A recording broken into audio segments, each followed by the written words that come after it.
आयोजन किया गया।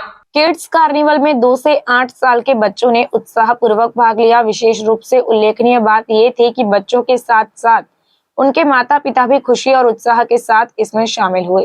कार्निवल में कई तरह के खेल हुए। खेलों की योजना यह ध्यान में रखकर बनाई गई थी कि खेलने से बच्चों की एकाग्रता, निर्धारित समय में कार्य पूरा करने की क्षमता, लक्ष्य लेने की क्षमता आदि का विकास होगा।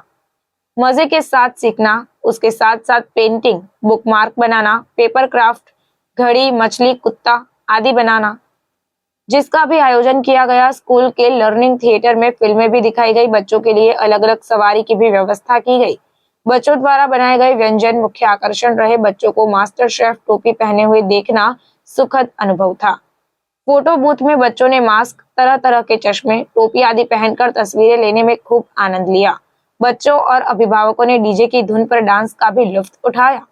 ऐसे उत्सव के माध्यम से मौज मस्ती और उत्साह के साथ साथ दोस्ती, सहयोग, खेल भावना आदि गुणों का विकास इस किड्स कार्निवल का मुख्य फोकस था।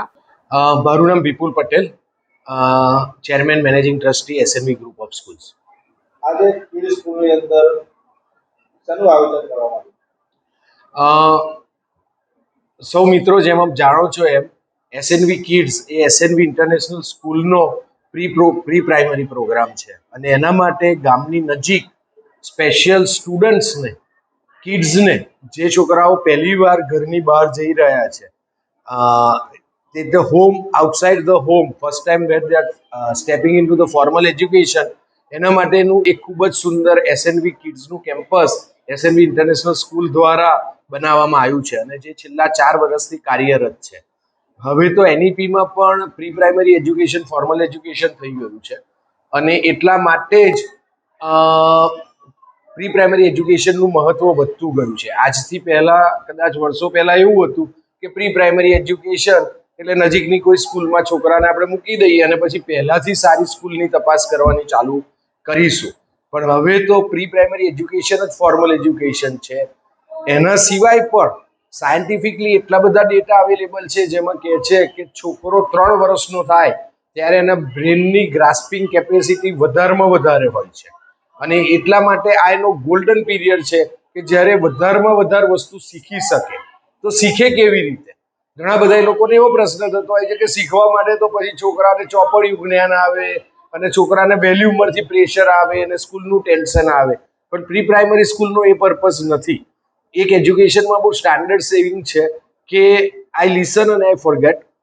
હું સાંભળું છું ને ભૂલી જઉં છું, હું જોઉં છું તો થોડો ટાઈમ યાદ રાખે છે, પણ હું કરું છું તો હું સમજી શકું છું। એટલે એસએનવી કિડ્સમાં પ્રોગ્રામ સિમ્પલ લર્નિંગ બાય ડુઈંગનો છે, એટલે કોઈ પણ એક્ટિવિટી, પ્રોજેક્ટ કરી અને શીખવાડવામાં આવે છે, એટલે સહેજ પણ શીખવાનું ટેન્શન ના રહે અને છતાં રમતા રમતા છોકરાઓ કેવી રીતે શીખે એ કોન્સેપ્ટથી એસએનવી કિડ્સ છેલ્લા 4 વર્ષથી અહીં કાર્યરત છે જ। આજનો જે પ્રોગ્રામ છે એસએનવી કાર્નિવલ્સ એ એના ભાગરૂપે જ છે કે જેમાં દરેકે દરેક એક્ટિવિટીઝ છે એ ફન તો છે જ, છોકરાઓને મજા તો આવે જ છે, પણ જોડે જોડે કશુંક ને કશુંક શીખે છે, કશુંક ને કશુંક એને ખ્યાલ આવે છે અને આ એનો જે બેઝ અત્યારે પ્રિપેર થઈ રહ્યો છે એ એને આખી જિંદગી માટે એને યાદ રહેવાનો છે, કારણ કે આ એનો એક બેઝ બની રહ્યું છે। એટલે આજનો જે કાર્નિવલ છે એમાં અમારે ગેમ્સ રાખી છે કે જેનાથી એ ગેમ્સ રમવાથી છોકરાઓ કશુંક ને કશુંક શીખે છે।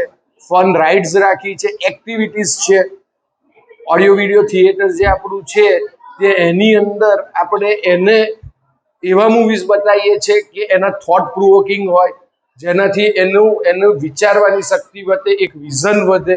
એટલે આ બધાનું કોમ્બિનેશન કરીને લર્નિંગ વિથ ફન, મજા કરતા કરતા શીખવું, એ કોન્સેપ્ટ હેઠળ એસએનવી આખું વર્ષ એસએનવી કિડ્સ આખું વર્ષ કાર્યરત રહે છે જ, પણ આજે એના માટે એક સ્પેશિયલ કાર્નિવલનું આયોજન